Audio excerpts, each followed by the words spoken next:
Nagpunta ako kanina sa agency kasi inutusan ako ni Ervin. Ngayon, na nakita ko ay ang ibon. Ewan ko, hindi siya makalipad. Masakit yata yung ano niya eh. Ayan oh. Ayan. Yan oh, may sugat yata siya. Kawawa naman.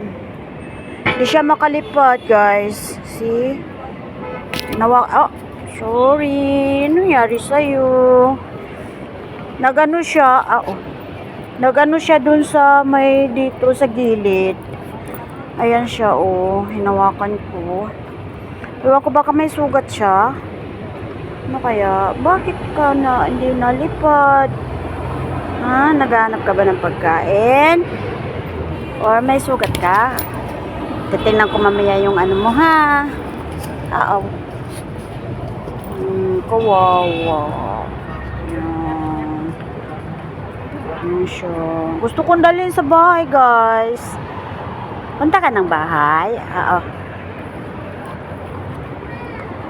Punta ka sa bahay? Tingnan ko katawan mo kung may sugat ba. Wala. Kawawa siya.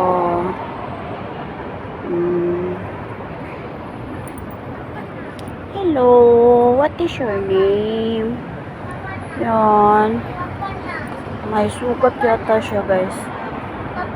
Naawa ako. Ano kaya? May bata. Dadalhin ko kaya ito sa bahay.